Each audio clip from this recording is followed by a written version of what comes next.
Hey guys, tonight we begin not with a philosopher or conqueror, but with something humbler and infinitely stranger. Mushrooms.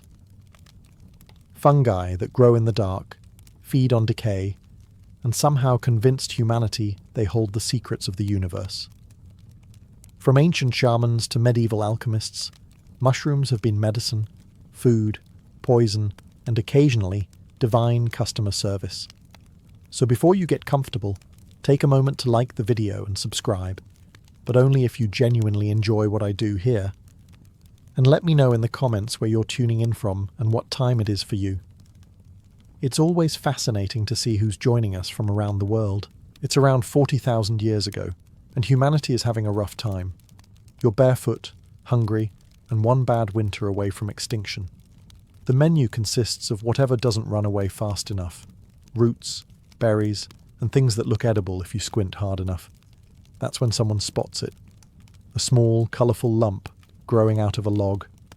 It doesn't move, it doesn't fight back, and it looks intriguing. Someone, probably the bravest idiot in the tribe, decides to eat it. Within an hour, they're either dead, enlightened, or declaring war on the moon. Congratulations! That was humanity's first recorded experiment with mushrooms. Early humans didn't have field guides or fun guy puns. They had trial and error, mostly error. Some mushrooms filled bellies, others filled burial mounds. But every so often, one would send the lucky diner into what scientists today call a hallucinogenic state, and what cavemen probably called talking to the thunder god. Archaeologists have found prehistoric rock art in Spain and Algeria that shows figures dancing beside mushroom shapes. Some say it depicts early shamanic rituals, others say it's just ancient graffiti by someone very, very high. Either way, the evidence is clear. Humans were tripping long before they were writing. Back then, mushrooms weren't recreational. They were mysterious. They appeared overnight, had no roots, and grew from death and decay, literally sprouting out of rot. It's no wonder early people thought they were messages from another world. If you're living in a cave and a glowing fungus shows you cosmic geometry, you don't question it. You start a religion. Some anthropologists even believe that early humans' first taste of spirituality, their first sense of awe, may have come from mushrooms. They didn't build temples or write hymns yet, but they had a forest, a fire, and something that made them stare at the stars like they finally understood the joke. So yes, the first human to use mushrooms probably did it by mistake. But that mistake might have changed everything. The birth of curiosity, art, and delusion in equal measure. Because humanity's oldest story isn't about discovering fire. It's about what happens right after someone says, "What's the worst that could happen?" If before it was about the brave idiot who ate the first mushroom, now it is about what happened after everyone realized the idiot might have actually been onto something. Fast forward a few thousand years, and humans are still mostly naked, afraid, and extremely curious. Somewhere in prehistoric Spain and Algeria, people start painting caves, not just animals and hunts, but tall, dancing figures surrounded by mushrooms. It's either the first art gallery or the first bad trip memorial. Archaeologists call these the Tassili mushroom figures. They think they represent early shamanic rituals, moments where tribes mixed hunger, smoke, and psilocybin into something that felt suspiciously like religion. Because when you've spent your entire life fearing thunder, suddenly seeing the sky melt feels deeply profound. These early mushroom users weren't stoners. They were pioneers of the mind, experimenting without knowing they were experimenting. No safety gear, no water, no sitter, just primal curiosity and a cave full of echoing voices that may or may not have been real. Picture it. The tribe gathers around a fire. The shaman, eyes wide, holds up a handful of mushrooms and says, "Tonight, we meet the ancestors." Everyone cheers. 30 minutes later, they're crawling on the floor trying to talk to a rock. Religion is born. Some modern researchers think these experiences gave humans a sense of symbolism, the ability to imagine gods, spirits, and meaning beyond survival. In short, mushrooms might have accidentally invented mythology. You can almost hear one early human whispering, "Bro, what if the stars are just holes in the sky?" And everyone nodding like it's Nobel-level genius. Of course, not every trip was transcendent. Some were just unfortunate. The same cave art that shows mushroom dancers also shows people lying flat, probably the ones who miscalculated the dosage. Spiritual enlightenment had a learning curve, and most of it involved vomiting. Still, these psychedelic rituals spread far and wide, through Africa, Eurasia, even early Siberia, proof that wherever humans went, mushrooms followed, whispering new realities from the forest floor. By the end of the Stone Age, we weren't just surviving nature anymore. We were trying to understand it, one bad trip at a time. By now, humanity had realized something profound. Mushrooms didn't just make the world prettier, they made it weirder, and apparently that was good for business if you were a shaman. Welcome to ancient Siberia, home of endless snow, freezing wind, and the people who decided that the best way to contact the spirit world was through mild poisoning. The shamans here were the original pharmacists, therapists, and stand-up comedians, all rolled into one trembling, half-naked person beating a drum in minus 20 degrees Celsius weather. Their drug of choice? The red and white Amanita muscaria, the iconic fairy tale mushroom. Bright, beautiful, and incredibly toxic, basically nature's way of saying, yes, but no. It caused visions, euphoria, and a strong urge to tell people what the spirits thought of their attitude. It also caused death, if you weren't careful. Which explains why the job had such high turnover. But Siberian shamans were nothing if not resourceful. They noticed that reindeer loved eating these mushrooms, and somehow didn't die. Instead, the animals stumbled around joyfully, probably inventing Christmas in the process. The shamans made the logical leap. If reindeer could handle it, so could they. Unfortunately, they couldn't. So they developed a workaround. They drank the reindeer's urine. It sounds disgusting because it is. But the psychoactive compounds passed through the animal filtered and safer to consume. So yes, the first known instance of recycling was a man drinking reindeer pee to talk to the moon. Humanity's creativity truly knows no limits. The resulting rituals were spectacular. Shamans would enter trances, claim to fly, and describe meetings with ancestors or animal spirits. Villagers believed them, probably because anyone willing to drink urine and scream into the void had earned some respect.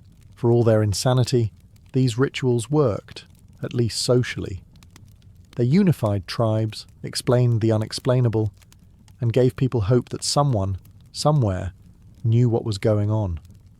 The shaman was part therapist, part priest, and part performance artist, with an impressive tolerance. So, while modern spirituality involves incense and playlists, ancient spirituality was mostly frostbite, hallucinations, and second-hand reindeer urine. And yet, somehow, those frozen psychonauts laid the foundation for humanity's oldest idea. That maybe, just maybe, the meaning of life could be found in a mushroom if you survived it. While Siberian shamans were busy drinking reindeer urine and calling it enlightenment, the people of the Americas were developing their own, far more dignified relationship with mushrooms. In the lush jungles and high temples of Mesoamerica, fungi weren't just food, they were theology. The Maya, Mixtec, and Aztecs all used psychedelic mushrooms in religious ceremonies. They called them Teonanacatl, the flesh of the gods, which, to be fair, is a better marketing name than possibly lethal forest sponge. Eating them wasn't recreation, it was communion. Participants believed the mushrooms allowed them to talk to deities, ancestors, and occasionally themselves. Ceremonies were elaborate affairs. Picture this: incense smoke thick in the air, chanting priests, torches flickering off stone walls, and a plate of mushrooms passed around like the world's most confusing dinner party. Soon, everyone seeing serpents made of light, gods descending from the stars, and probably regretting how many they ate. Spanish missionaries later stumbled upon these rituals and immediately declared them satanic. Because nothing says cultural understanding like showing up to someone's sacred ceremony and calling it demonic. Reports from the 16th century describe priests consuming mushrooms that cause madness and prophetic speech, which, to be fair, is exactly what prophecy sounds like when you're sober.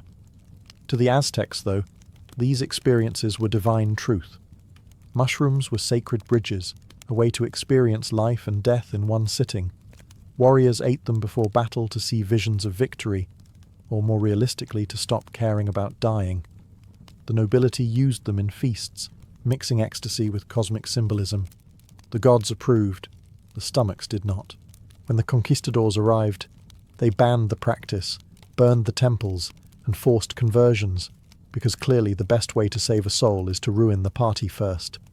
The rituals went underground, surviving in whispers and secret ceremonies that still echo in parts of Mexico today.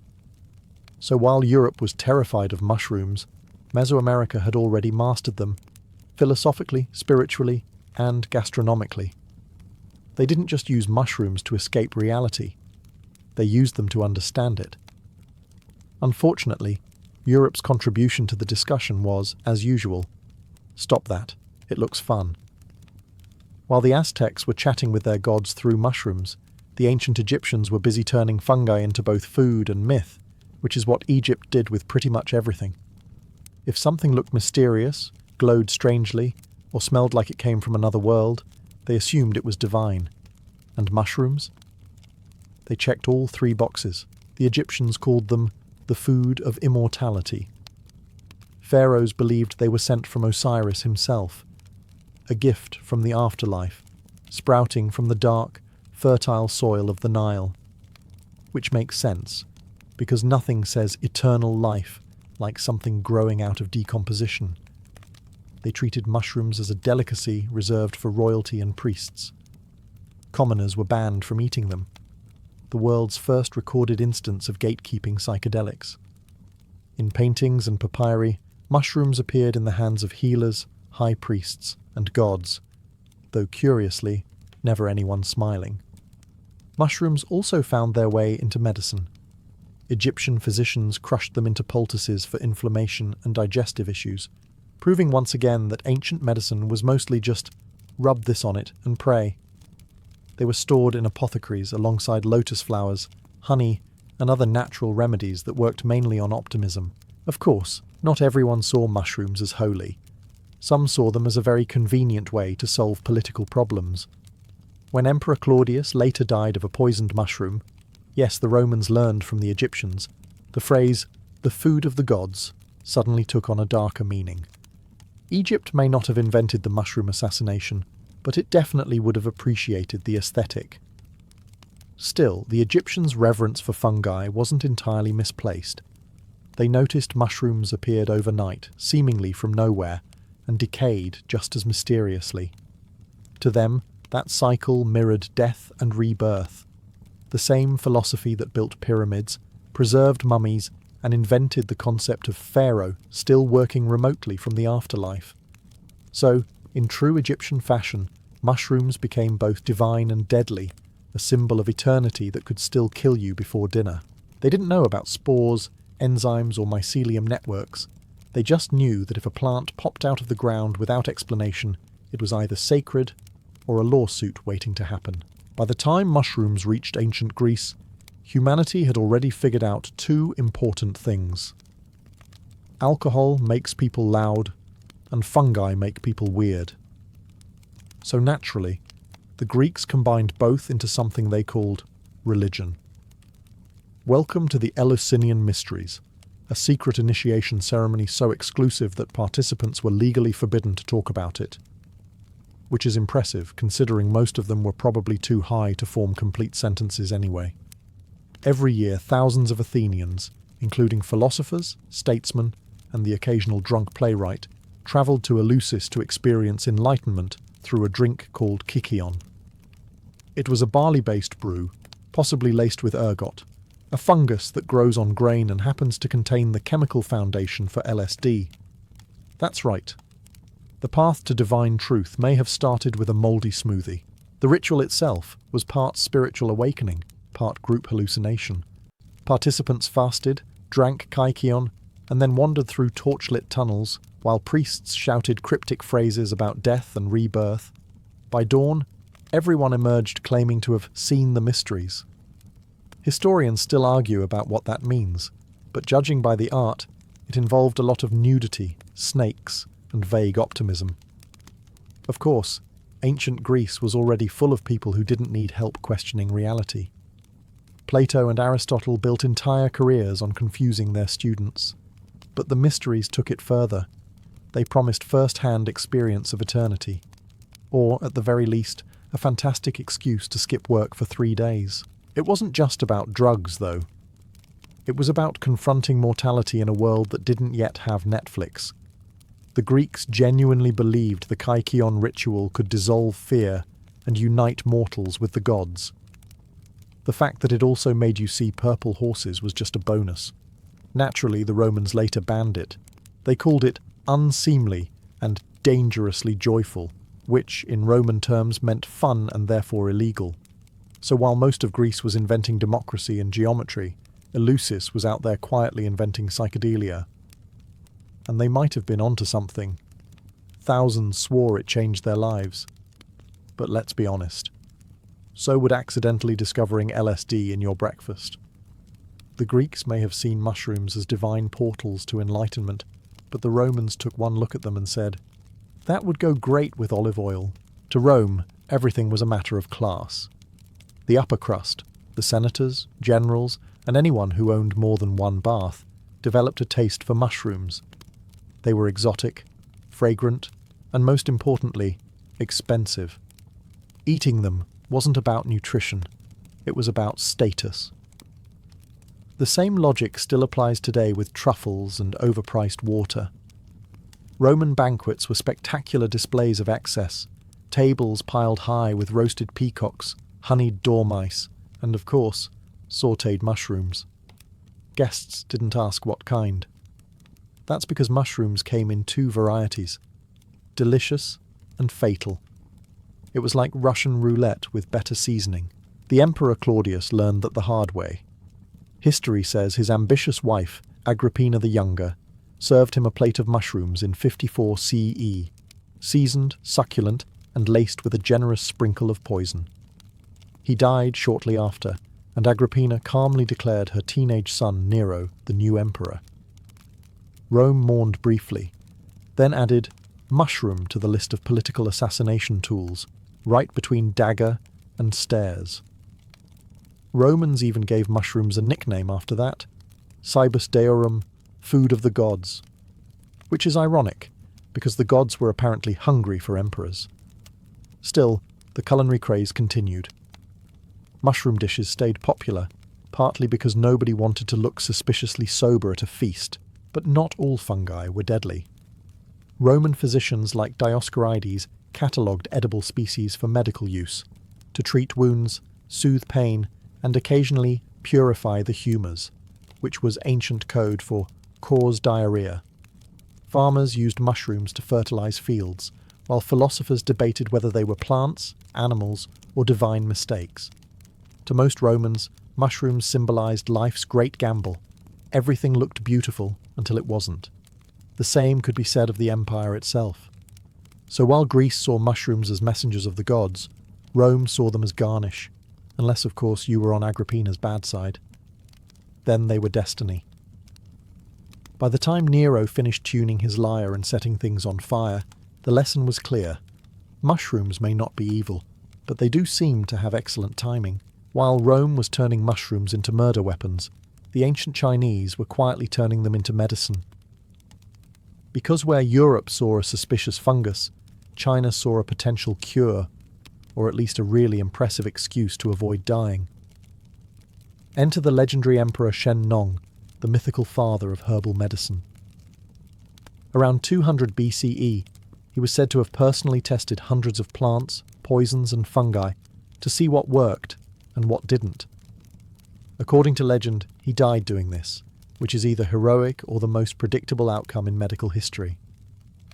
But before he went, he supposedly discovered a very special mushroom, Lingji, also known as the mushroom of immortality. It didn't actually make anyone immortal, but it did make them feel optimistic about the possibility, which is 90% of medicine anyway. Lingji, today known as reishi, became the gold standard of health in Taoist philosophy, a fungus that balanced the spirit, strengthened qi, and boosted vitality. In other words, the ancient world's version of a supplement ad. Artists painted it in scrolls, emperors drank it as tea, and alchemists tried to combine it with mercury, which was a bold and terminal choice. For the rich, Lingji symbolized divine harmony. For the poor, it symbolized something you'll never afford. Meanwhile, Japan and Korea were also developing their own fungal fandoms. Samurai prized mushrooms like matsutake for strength, while healers brewed psilocybin cousins for mental clarity, or more realistically, confusion with style. Over in India, Ayurvedic physicians used fungi for fevers and spirit healing, proving mushrooms had gone fully global long before fast food did. But China was still the undisputed master of mushroom mysticism. Imperial gardens grew them, scholars wrote about them, and Taoist monks meditated on their form, believing they embodied the balance between life and decay, which is a polite way of saying beautiful corpse. And so, while Rome collapsed under its own ambition, China was busy drinking hot fungus water and calling it enlightenment. Thousands of years later, modern science finally confirmed that Lingji actually does have immune-boosting properties, meaning Emperor Shen Nong's painful career in self-poisoning wasn't entirely for nothing. In short, the West used mushrooms to kill emperors. The East used them to become one. As Europe was busy seasoning emperors with poison and China was sipping immortality tea, the Persian world took a more methodical, though equally adventurous, approach to mushrooms. Here, fungi weren't just mystic symbols or culinary experiments, they were data points. The great polymath Avicenna, or Ibn Sina to his friends, assuming he had any who could keep up, documented mushrooms in his canon of medicine around the 11th century. His verdict? Some were healing, some were deadly, and some were best left to God's understanding, which in medieval doctor speak means, I tried it and I regret it. Persian physicians were among the first to realize that mushrooms could serve both as cure and curse, depending on dosage, color, and whether your patient had recently angered the spirits. They used non-toxic species to treat inflammation, ulcers, and infections, often grinding them into bitter pastes that cured you mostly by making you never want to be sick again. But fungi in Persia weren't purely medicinal. They were also mystical. Sufi poets wrote of plants that whisper, describing mushrooms as living metaphors for divine revelation. Imagine a 12th century mystic staring at a toadstool and saying, "Behold, the universe hides within decay." Then imagine his apprentice trying to pretend that made sense. There are also hints of psychoactive mushrooms making their way into ritual gatherings, early Sufi zikr ceremonies where rhythmic chanting, whirling, and herbal mixtures helped participants reach states of ecstasy. Whether those herbs included mushrooms or just really strong mint remains up for debate. But considering the poetry output of the time, something hallucinogenic was clearly happening. Trade routes only fueled the obsession. Persian apothecaries collected rare fungi from the Caucasus, India, and Central Asia, labeling them with cryptic notes like strengthens memory or opens the soul. You know, the kind of claims still found on wellness products today. So while medieval Europe was burning witches for knowing what mushrooms were, Persian scholars were busy cataloguing them, debating their humours, and occasionally ingesting the wrong one for science. The Persian Empire's approach to mushrooms summed up their entire worldview, equal parts reason and mysticism, with a healthy dose of chaos. They didn't always find enlightenment, but they did invent the Middle Eastern version of microdosing, drinking something strange, writing poetry, and pretending it was for research. By the time the Silk Road was in full swing, humans had been eating, worshipping, and dying from mushrooms for millennia. So naturally, it was time to start exporting the experience. The Silk Road wasn't just a highway of silk and spices. It was humanity's first global supply chain for weird ideas and questionable snacks. Caravans left China laden with silk and dried lingji, while Persian traders packed medicinal fungi in jars labelled health tonic, which probably translated to good luck. By the time they reached the Mediterranean, no one knew what they were selling anymore, but everyone pretended to understand because it looked expensive. Mushrooms became part of this vast cultural exchange, carried by merchants, monks, and wanderers who believed that anything that grew overnight and glowed faintly in the dark must be worth sharing. The result? A trade in spores that no one controlled and everyone misunderstood. In India, mushrooms blended seamlessly into Ayurvedic medicine, curing everything from melancholy to spirit imbalance. In Persia, they were ground into love potions and truth elixirs. In China, they stayed the VIPs of herbalism, served in imperial teas that promised eternal youth. Still a better deal than what European nobles were drinking. Along the way, some fungi got reputations they never asked for. The red and white Amanita muscaria, already a Siberian favourite, made its way south, inspiring folk tales of talking animals and flying carpets. Historians now suspect that at least a few early storytellers were, in fact, hallucinating, which honestly explains a lot about flying carpets. Meanwhile, the Mongols and Turkic tribes adopted mushrooms for endurance, dried, smoked and packed for long journeys. It didn't make them immortal, but it did make charging into battle at minus 40 degrees seem slightly less terrible. Every civilization added its own twist. Some turned mushrooms into sacred offerings, others turned them into snacks. Some saw them as divine messengers, others as digestive experiments. But across thousands of miles, one truth held firm. No one really knew what mushrooms were, and no one could stop eating them. So, by the time Europe finally rediscovered trade, the East had already been sending out spores of enlightenment for centuries. The Silk Road had officially gone fungal. If globalization had a smell back then, it was spice, sweat, and slightly suspicious mushrooms. By the Middle Ages, Europe had developed a complicated relationship with mushrooms. The kind of relationship where you both love something and suspect it's trying to kill you. The church, as usual, made things more complicated. If it grew in the dark, appeared overnight, or caused laughter, it was probably the devil's work, which, unfortunately, described most mushrooms perfectly, but not everyone got the memo. Deep inside monasteries, monks were quietly turning fungi into both food and medicine. These men were Europe's original scientists, endlessly curious, slightly bored, and desperate to find new things to ferment. They brewed beer, catalogued herbs, and when no one was watching, experimented with mushrooms like medieval Breaking Bad.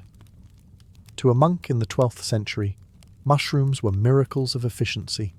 They grew fast, required no ploughing, and didn't complain during prayer. Monasteries cultivated them in damp cellars and behind abbey walls, supposedly for healing purposes. Translation: Brother Matthew had a headache and an appetite for forbidden fungus soup. Some fungi were medicinal. The polyporous species were ground into salves to treat wounds, while others were mixed into tonics for excess melancholy, medieval code for please stop crying during Vespers. And though no one openly admitted it, certain monasteries near the Alps reportedly had a few special mushrooms set aside for spiritual visions. They called it divine contemplation. Everyone else called it tripping in a robe. The irony was thick enough to spread on bread. The church banned hallucinogens as tools of the devil, yet its holiest men were documenting them in illuminated manuscripts with captions like Fungus Mirabilis.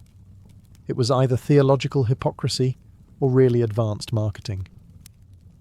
Meanwhile, peasants continued to forage mushrooms without guilt or permission. For them, it wasn't mysticism. It was dinner. They didn't care if it was sacred or cursed.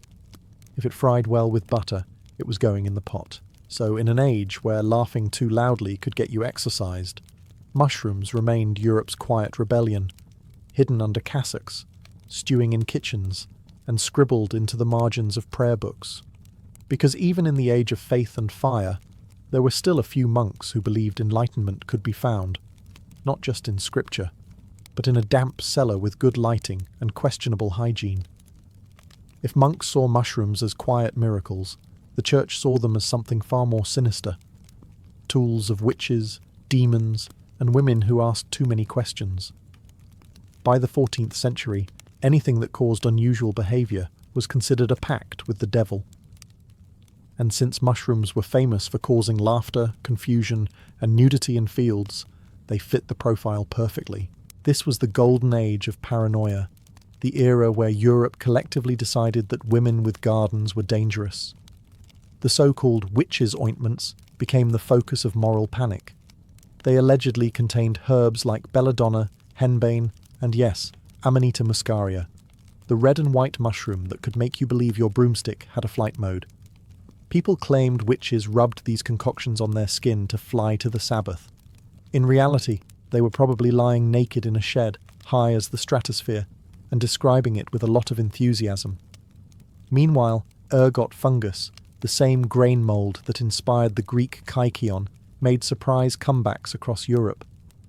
Villages struck by ergotism, known as St. Anthony's fire, saw hallucinations, convulsions, and outbreaks of collective madness.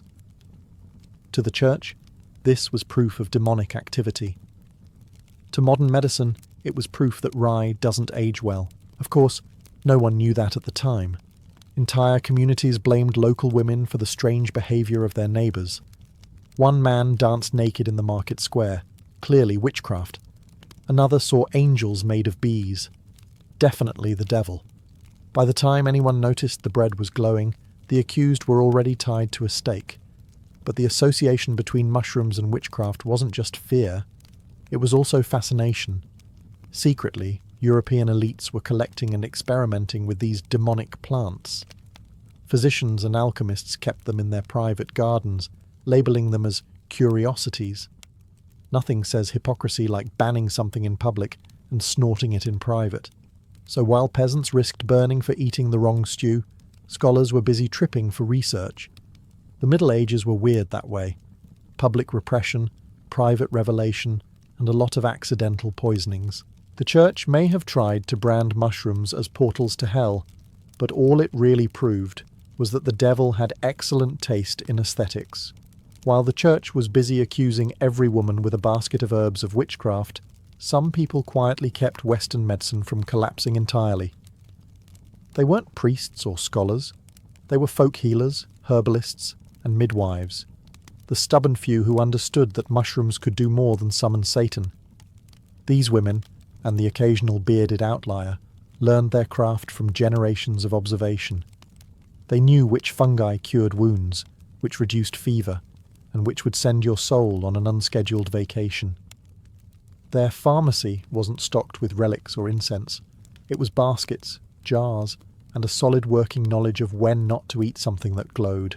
Take Polyporus officinalis, used in Europe to treat infections centuries before antibiotics existed.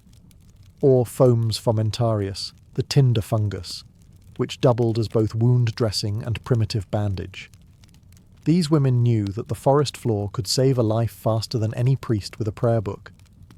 But to the church, that kind of competence looked suspiciously like sorcery. So the witch hunts began.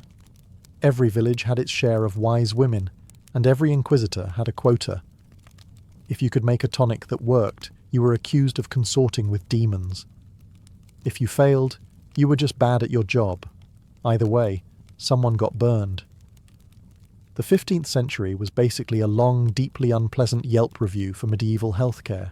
Still, knowledge survived in whispers. Recipes were passed secretly, often disguised as kitchen instructions. Boil 3 cups of milk and add a pinch of nightshade. Wasn't breakfast. It was code. Some monasteries even hired healing women in secret, because miracles were easier to explain when someone else did the work. Despite persecution, these healers influenced the first universities of medicine. Their remedies, mushrooms, herbs, tinctures, made their way into formal texts. The irony? The same people who condemned them later published their recipes under their own names. Medieval plagiarism was truly ahead of its time. In the end, these quiet healers bridged the gap between superstition and science. They were accused of witchcraft for doing what doctors now call clinical trials. So while inquisitors ranted about sin, midwives kept delivering babies, healers kept curing wounds, and the mushrooms, as always, just kept growing. By the time the Renaissance arrived, Europe had finally started to sober up, intellectually, at least. After centuries of burning people for knowing what fungus was, humanity decided maybe knowledge wasn't demonic after all. The printing press was spreading ideas faster than the plague, and curiosity was fashionable again. Mushrooms, once demonized, were cautiously stepping back into the spotlight, ideally not accompanied by screaming villagers. Naturalists began to catalogue the natural world in meticulous detail. Men like Pier Andrea Mattioli, a 16th century Italian physician, described dozens of mushroom species in his herbal compendiums, though his scientific process mostly involved poking them and writing, edible probably. Still, it was progress. For the first time, Europeans admitted that mushrooms might be more than Satan's garnishes. Meanwhile, alchemists, those glorious madmen with flasks and questionable hygiene, were fascinated by the way fungi appeared spontaneously. They saw them as proof of spontaneous generation, nature's way of saying, life just happens. If you left bread in a corner long enough, it grew intelligence, or at least penicillin. Alchemy was 10% chemistry, 90% optimism. Mushrooms also crept into art and symbolism. Renaissance painters, obsessed with the hidden layers of reality, slipped toadstools into forest scenes and religious iconography. Some art historians think the red and white Amanita muscaria even appeared in depictions of the Garden of Eden. A subtle wink suggesting Eve didn't eat an apple, but something a lot more interesting.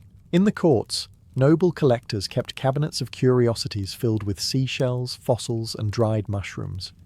It was the era's version of a YouTube unboxing video, only with more Latin. Scholars debated whether fungi were plants, animals, or something in between. The correct answer, neither, wouldn't arrive for another 300 years, but points for trying. The Renaissance spirit of inquiry cracked open the door that superstition had slammed shut. For the first time since antiquity, mushrooms were being studied instead of feared, dissected for texture, sketched for shape, and occasionally eaten for science, with mixed results.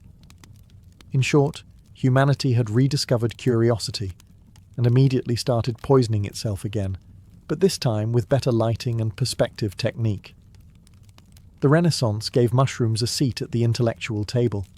It wasn't quite respect, more like cautious fascination. But after centuries in the cellar, even that was progress.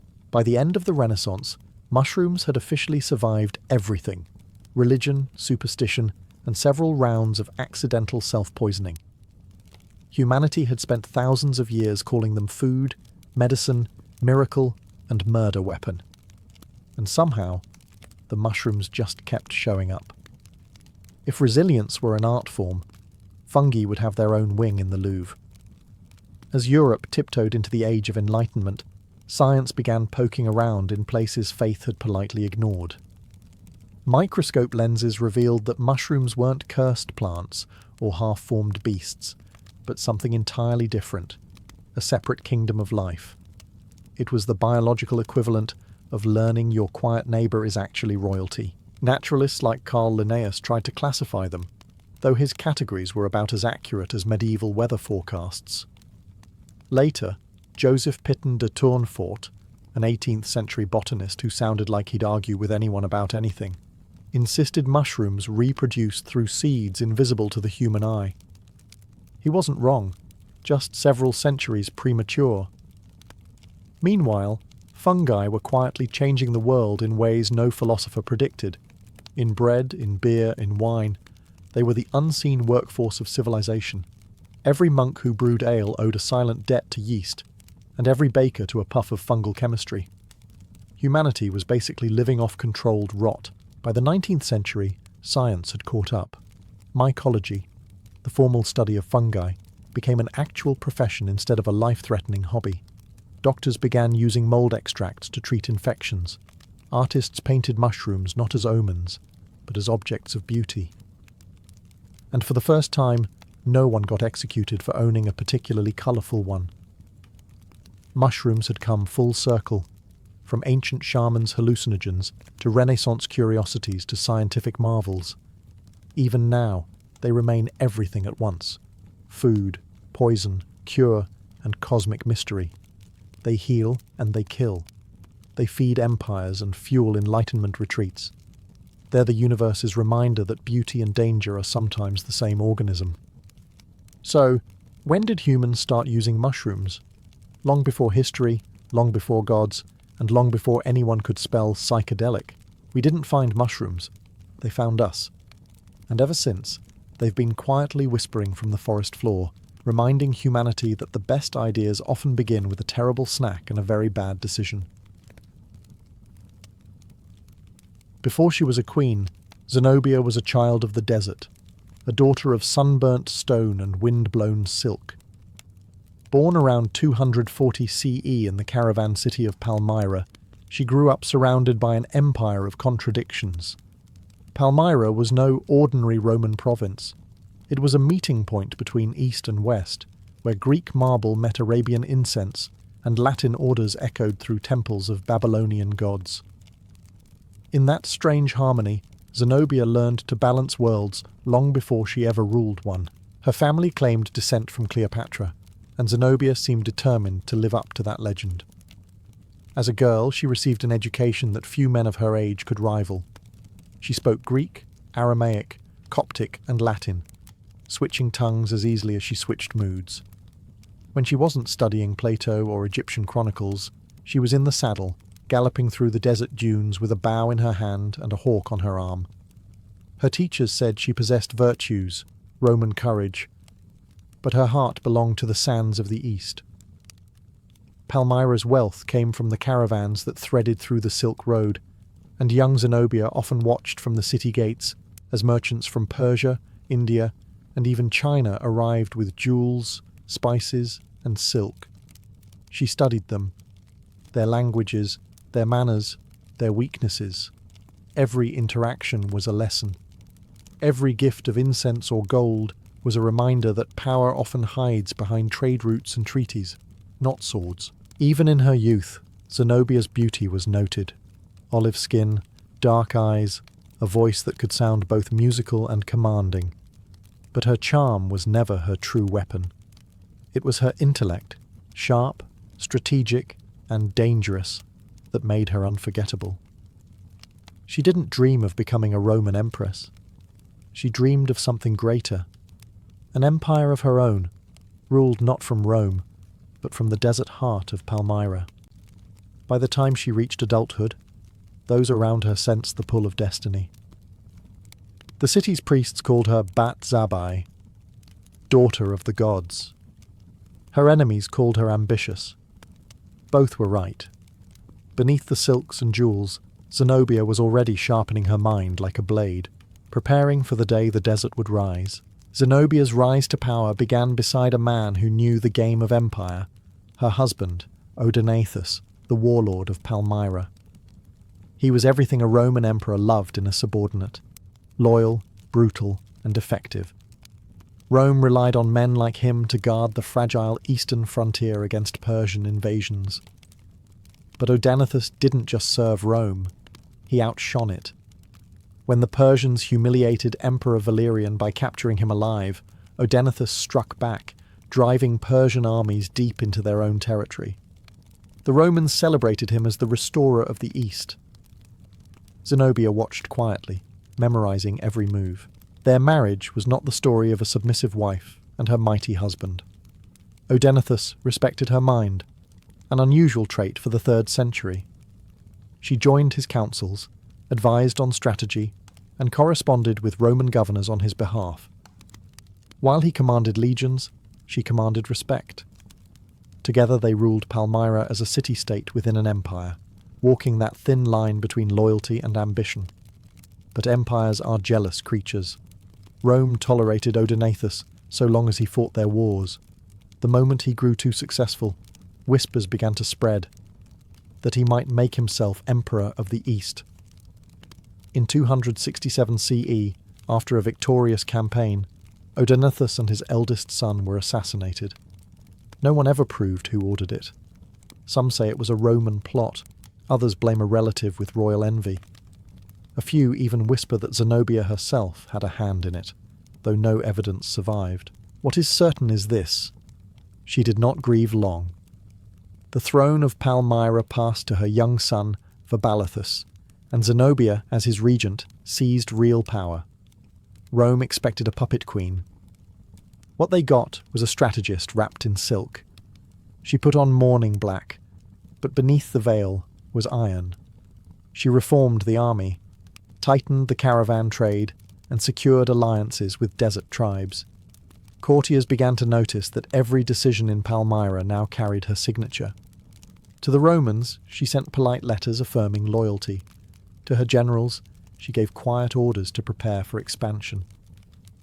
The widow of Odenathus was done being second in command.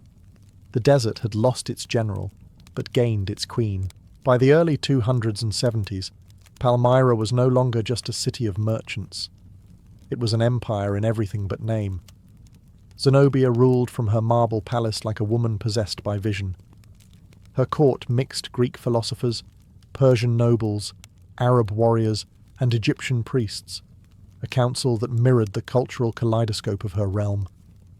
She spoke to each in their own language, switching tongues mid-sentence, leaving foreign envoys dazzled and disarmed. Rome saw a provincial regent. The East saw a new Cleopatra.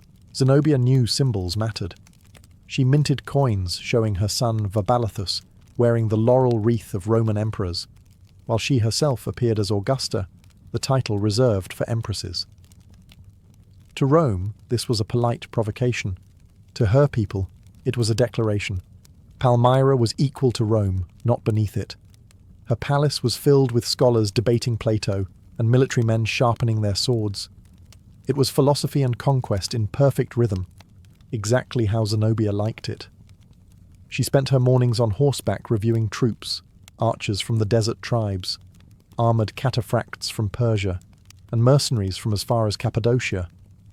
The army of Palmyra was not large, but it was fast, loyal, and personally devoted to their queen. They called her Septimia Zenobia, Mother of the East. Her leadership wasn't theatrical, it was magnetic. She ate with her soldiers, rode with them through dust storms, and was said to endure hunger and thirst as they did. But beneath all this brilliance was a slow, deliberate rebellion. Zenobia began to govern like an empress independent of Rome. She raised her own taxes, issued her own decrees, and even opened negotiations with Persia, Rome's mortal enemy. When her advisers warned her that the Romans might not tolerate such arrogance, she smiled and said, "Let them come across the desert if they dare." Palmyra had become the envy of the East, wealthy, secure, radiant under her rule. Trade routes stretching from the Nile to the Indus passed through her city, and the caravans paid homage not to Caesar, but to her. Zenobia was still careful with her words, but her actions had already shouted the truth across continents. A new empire had risen from the sand, and its throne belonged to a woman. By 270 CE, Zenobia's ambitions could no longer be hidden behind diplomacy. The Roman Empire was weak, emperors rose and fell like desert mirages, and Zenobia saw the chaos not as tragedy, but as invitation. Her eyes turned south toward Egypt, the ancient jewel of the Nile, the breadbasket of Rome, and, in her mind, a rightful part of her dominion. Egypt, after all, had once been ruled by Cleopatra, her claimed ancestor. To conquer it would not merely expand her borders, it would seal her legend. When Roman control in Egypt faltered, Zenobia acted swiftly. She dispatched her general Zabdus with an army of 70,000 archers, cavalry, and seasoned desert fighters. They swept across the Sinai like a sandstorm. The Roman governor of Egypt, Tenagino Probus, tried to resist, but he underestimated the Palmyrene resolve. Within weeks, Alexandria fell. Egypt, the crown of the East, had bent the knee to Zenobia. It was a stunning victory. For the first time in centuries, a woman outside Rome ruled both Syria and Egypt. Merchants in Antioch began to mint coins with her image. Poets compared her to Semiramis and Isis. Her empire now stretched from the Bosporus to the Nile. Palmyra stood as the new capital of the East, a city whose wealth and splendour rivaled Rome itself. Zenobia administered her new province with precision. She secured the grain shipments, reorganized trade, and allowed Egyptian priests to restore their temples, winning the loyalty of both merchants and mystics. To her subjects, she was not a conqueror, but a liberator, promising order in a world where Rome offered only corruption. But with glory came danger. Rome could overlook one rebellious queen on the frontier, but not one who controlled its food supply. The new emperor, Aurelian, was a soldier of iron discipline, not the type to tolerate independence. He began preparing his legions for a campaign unlike any other, not against barbarians, but against a cultured, cunning woman who dared to call herself his equal. For now, Zenobia basked in triumph. She had conquered Egypt, defied Rome, and written her name into the desert's wind. Yet even she knew, the higher one climbs the dunes, the harder the fall when the storm comes. With Egypt under her rule, Zenobia's empire gleamed like a mirage turned real. From her throne in Palmyra, she ruled lands that stretched from the Black Sea to the Red Sea, from the Nile to the Euphrates. Her banners fluttered over cities once loyal to Rome: Antioch, Emesa, Damascus. The trade routes that had once filled Rome's coffers now filled hers. For a brief, dazzling moment, the East was hers alone. She governed with the precision of a Roman and the flair of an Eastern monarch. Her court became a magnet for scholars, poets, and philosophers. Cassius Longinus, a Greek intellectual famed for his work on the sublime, served as her chief advisor. He called her a ruler fit for history's envy.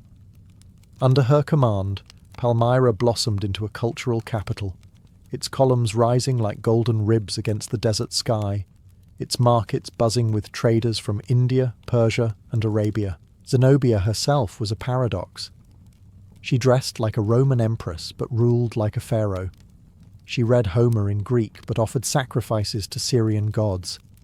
She could recite Virgil at dinner and issue death sentences before dessert. Her courtiers adored her, her soldiers feared her, and her enemies. Well, they couldn't quite decide whether to bow or to run. But Rome was watching.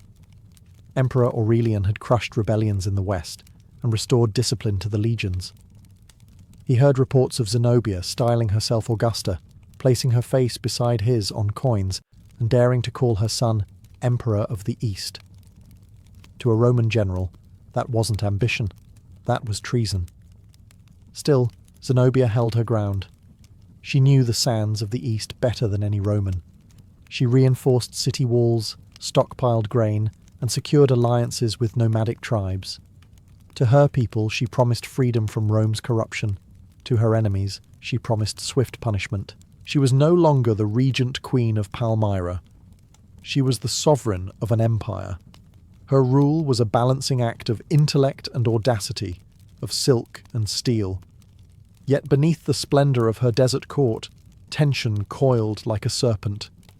Rome would not stay quiet forever, and Zenobia's empire, however glorious, rested on the shifting sands of destiny. By 271 CE, the mirage of peace began to waver. Zenobia's empire stood radiant, but the desert winds carried whispers. Rome was stirring. Emperor Aurelian, a man of relentless will, had already restored discipline to a broken empire. He crushed revolts in Gaul and Dalmatia, reunited lost provinces, and reforged the Roman machine into something fearsome again. He called himself Restitutor Orbis, restorer of the world, and restoring the world meant reclaiming the East from its rebel queen. Zenobia knew this day would come. She had fortified Palmyra and placed garrisons across Syria and Egypt, turning the desert into a labyrinth of defence. Her generals, Zabdas and Zabai, commanded loyal troops trained to fight with speed and cunning. Yet, she also understood the magnitude of her challenge. Rome had legions, siege engines, and a reputation that made entire nations tremble. She had courage, gold, and the faith of her people. While Rome marched, Zenobia played her last diplomatic cards. She sent envoys to Persia, hoping for an alliance against their mutual foe. She reached out to Arabia and Armenia, promising trade and protection. But kings are cowards when Rome is strong, and her pleas found little echo. She stood alone beneath the desert sun, ruler of an empire admired, but not defended by its neighbours. Aurelian moved east with terrifying speed. City after city surrendered without a fight, preferring Roman mercy to Palmyrene wrath. When Antioch fell, Zenobia realized this was no border skirmish. It was an existential war. Still, she refused to flee. She ordered her armies to regroup and confront Aurelian's forces at Imae. The queen herself rode among the troops, wearing armor of gold and bronze, her black hair bound like a warrior's crown. To the soldiers, she was not merely a ruler. She was a symbol, proof that even Rome could bleed. But Aurelian was not the kind to underestimate a woman. He studied her movements, anticipated her traps, and prepared to strike where she least expected. The desert would soon witness a duel unlike any before, the iron will of Rome against the burning pride of Palmyra. Zenobia had built an empire out of courage. Now she would need it to survive. The clash came in 272 CE near the city of Imae, under a sky heavy with desert heat. Zenobia's army, proud and seasoned, faced Aurelian's disciplined legions, the queen's banners fluttering like flames against the Roman eagle. At first, fortune seemed to favour her. Her cavalry, those fierce cataphracts clad in glittering bronze, smashed into the Roman lines with thunderous precision. Aurelian's troops staggered, the desert trembling under hooves and steel. For a moment, it looked as though Palmyra might truly defy the empire that once ruled the world. But Aurelian was cunning. He feigned retreat, a classic Roman ploy, luring Zenobia's cavalry deep into the open plains. Under the punishing sun, the heavily armoured Palmyrans began to slow, their horses gasping for water. Then Aurelian struck. His fresh reserves swept in from the flanks, encircling the exhausted riders. What began as triumph turned to disaster. When the dust settled, Zenobia's forces were broken, her banners trampled beneath Roman boots. Yet the queen did not surrender. She retreated to Emesa, rallying survivors and refusing to accept defeat. From there, she withdrew further to Palmyra itself, her desert fortress, her heart, her symbol. Behind the city's colossal walls, she prepared for a siege that would test her will and her people's faith. Inside Palmyra, morale was high at first. Zenobia walked the ramparts daily, encouraging her soldiers, promising that the gods favoured the east. Her presence alone was enough to turn fear into defiance. Chroniclers say she appeared with the courage of a man and the grace of a goddess. But beyond those walls, the horizon burned. Aurelian's legions surrounded the city, cutting off supplies, water, and trade. The desert that had once been her greatest ally now became her prison. Weeks stretched into months. Starvation and thirst gnawed at Palmyra's resolve. Still, Zenobia would not yield. "Better to die as a queen than live as a slave," she declared. Her generals whispered of one last escape, across the Euphrates, to the Persians. And as night fell over the crumbling city, Zenobia made her choice. She would not await capture behind stone walls. The Queen of the East would ride once more, into the darkness, chasing the last hope left to her empire. Under the cover of night, Zenobia slipped out of Palmyra on a swift camel, her jewels hidden beneath coarse desert robes. With a small escort, she rode east toward the Euphrates, hoping to cross into Persian lands before Aurelian could close the net. The desert wind howled around her like a chorus of ghosts. Soldiers, lovers, and merchants who had once called her queen. Each mile she rode was a gamble. each breath a prayer.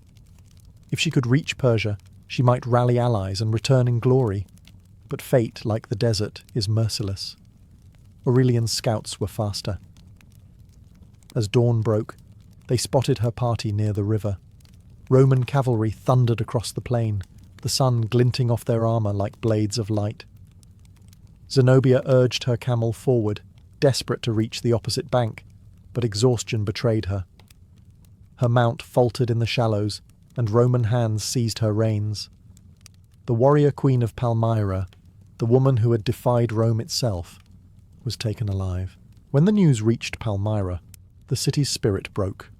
Her generals surrendered, her troops laid down their arms, and the gates were opened to Aurelian. The conqueror entered not as a destroyer, but as a grim victor. He admired Zenobia, respected her courage, even as he paraded her defeat. "You dared much," he reportedly told her, "and for that, history will remember you." In chains of gold, Zenobia was brought before him. Even in captivity, she refused to grovel. Her voice, calm and proud, cut through the Roman tent like a dagger. "I fought," she said, "for my people's freedom. Would you have done less?" Aurelian did not answer. He did not need to. Victory already had. Palmyra was punished, but not erased. Its temples were looted, its treasury seized, yet its memory endured. Zenobia, once a ruler of half the East, was led away to Rome, where her final chapter would unfold in spectacle and silence. As the desert winds swept through her fallen city, they carried whispers of her defiance, a queen who rose higher than any dared to dream, and fell not from weakness, but from daring too greatly. The empire had reclaimed its lands, but the legend of Zenobia had already conquered time itself. When Zenobia arrived in Rome, she was no longer a queen but a captive, yet even in chains, she turned heads. Crowds lined the streets to see the woman who had dared to rival the Caesars. On that day of Aurelian's triumph, the city erupted in celebration. Elephants, gold, exotic prisoners, and, at the heart of it all, Zenobia, bound in golden chains, so heavy she could scarcely walk. The Romans expected humiliation, but what they saw was majesty. Her eyes did not lower, her gait did not falter. She walked through the jeering masses with the poise of a monarch returning from victory, not ruin. Aurelian, ever pragmatic, understood the value of spectacle. Executing her would make her a martyr. Parading her would make her a symbol. So he spared her life.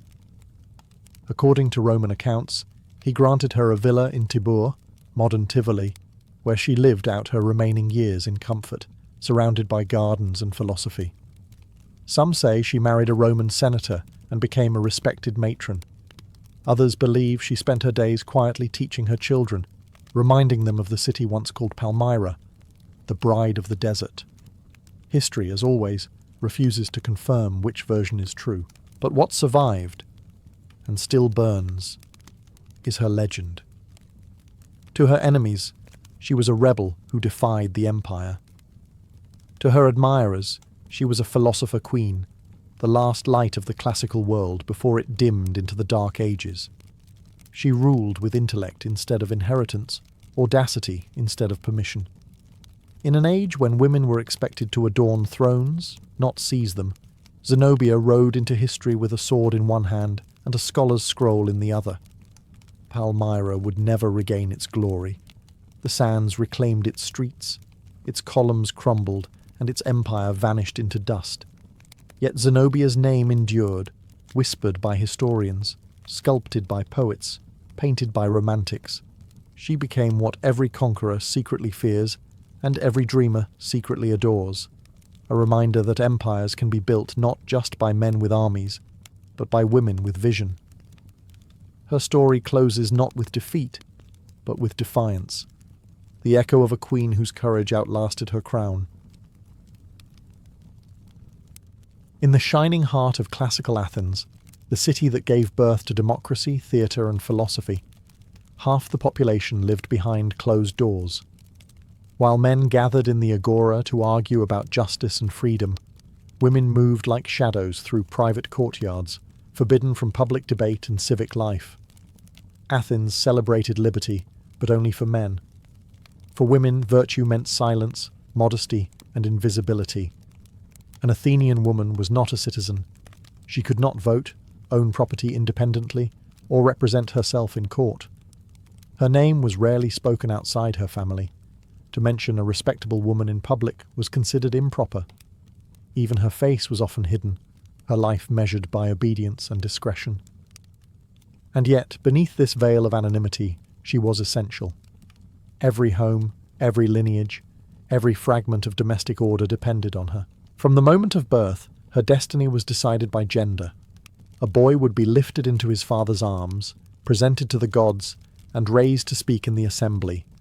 A girl would be swaddled in silence. Her education focused on household skills, spinning, weaving, child-rearing, and modesty, the arts of survival within the walls. Her father would arrange her marriage, usually before she reached 16, and she would move directly from his authority to her husband's. The legal term for her was kurios, meaning guardian. A woman could not exist in Athens without one. Yet the system that confined her also depended on her. She managed slaves, oversaw food and finances, produced the city's next generation, and ensured that her family's name remained honourable. The irony was striking. She was both excluded and indispensable. Men debated the future of Athens. Women maintained its present. At night, when the city's torches dimmed, women's voices echoed softly through the courtyards, teaching songs to children, whispering myths, and passing down wisdom in ways the philosophers never recorded.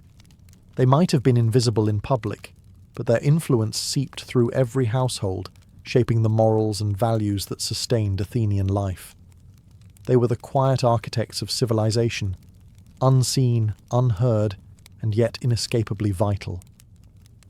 For all its ideals of reason and freedom, Athens rested on foundations laid by women the city refused to see.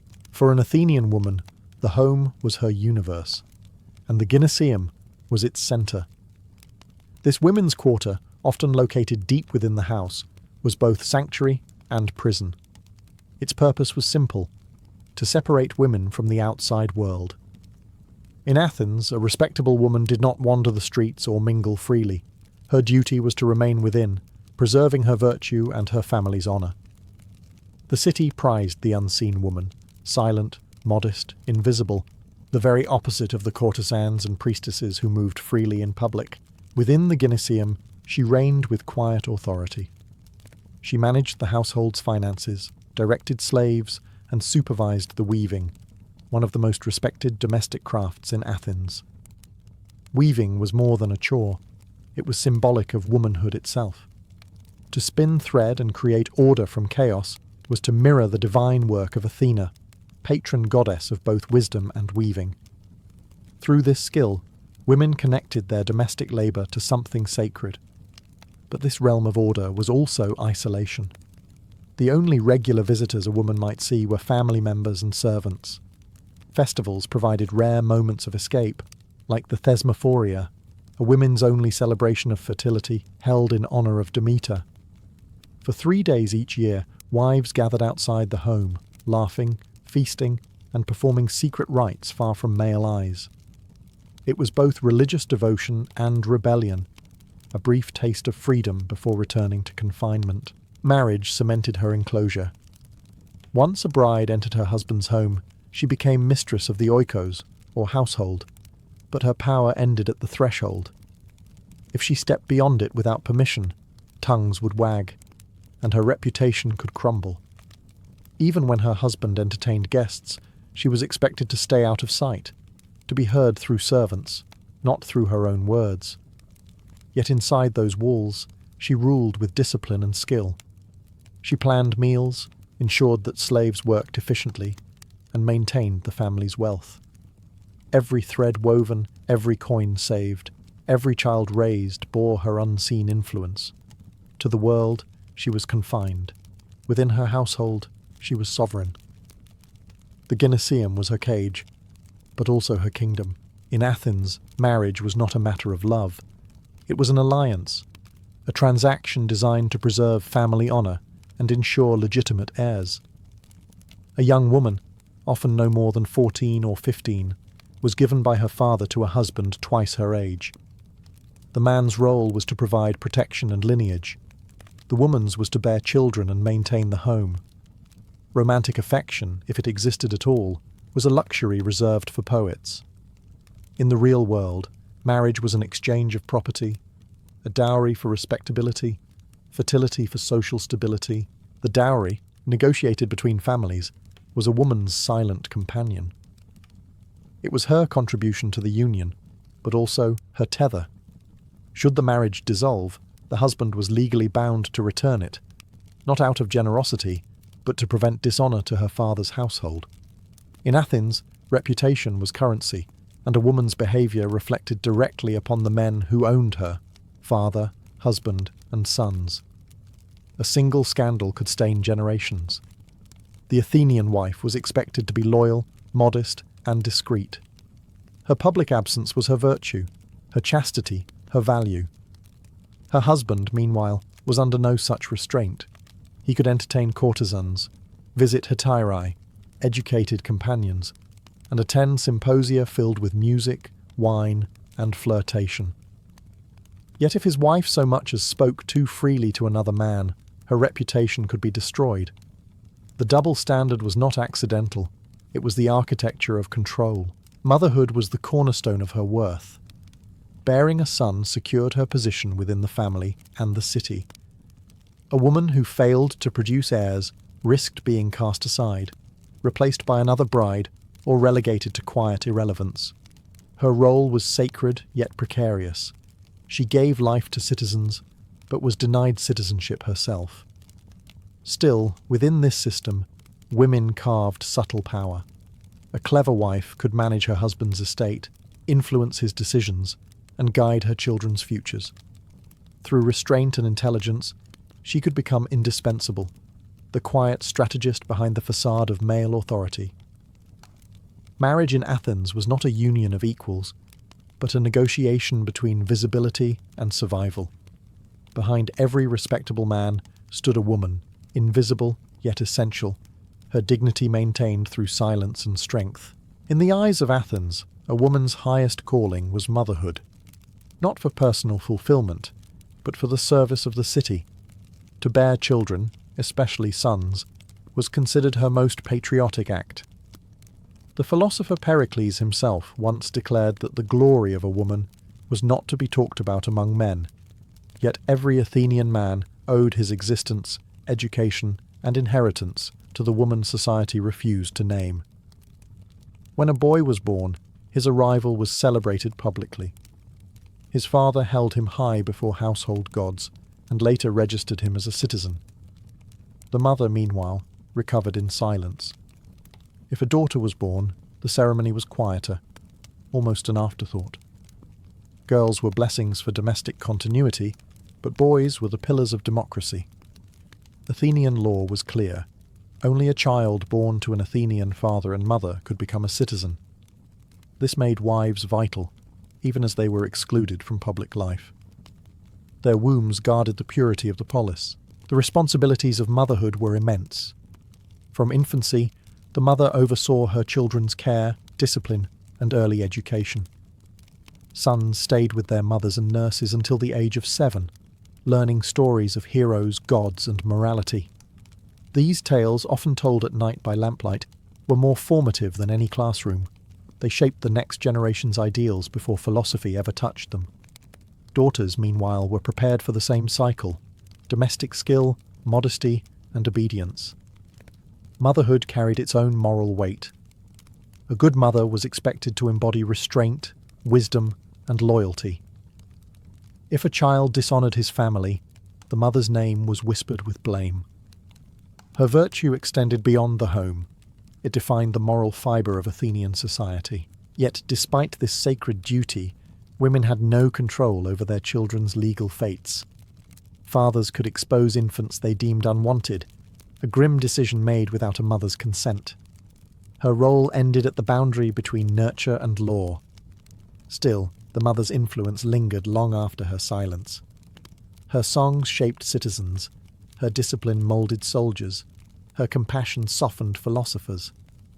Though Athens denied her voice in the assembly, she spoke through generations, her wisdom hidden in every citizen who once rested in her arms. In Athens, education was the pride of every free man, and the quiet exclusion of every woman. Boys studied rhetoric, music, and philosophy to prepare for citizenship. Girls learned obedience, thrift, and the art of invisibility.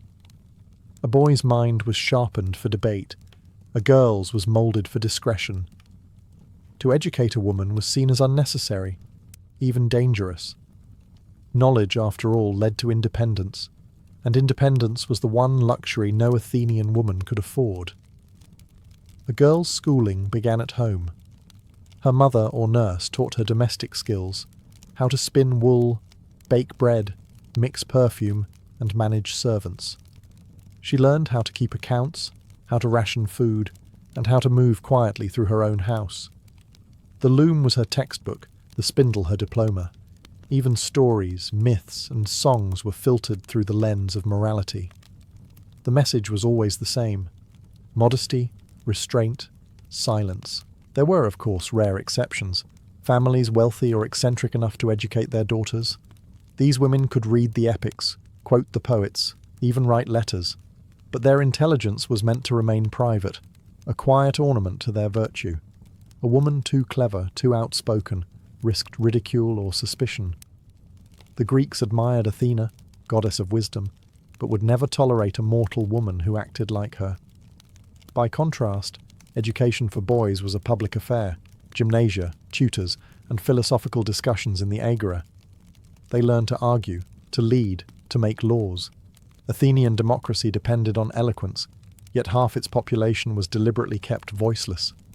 This divide was not ignorance by accident, it was policy. Silence preserved order. Ironically, the women who were most educated were not the wives of citizens, but the hetairae, high-class courtesans who entertained men in symposia.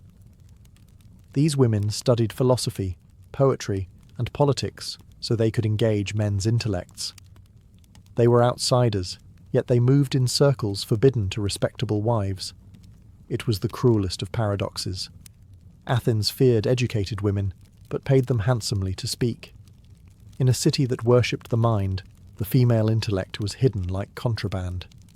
And yet, through whispers, songs, and bedtime stories, women passed down their own lessons.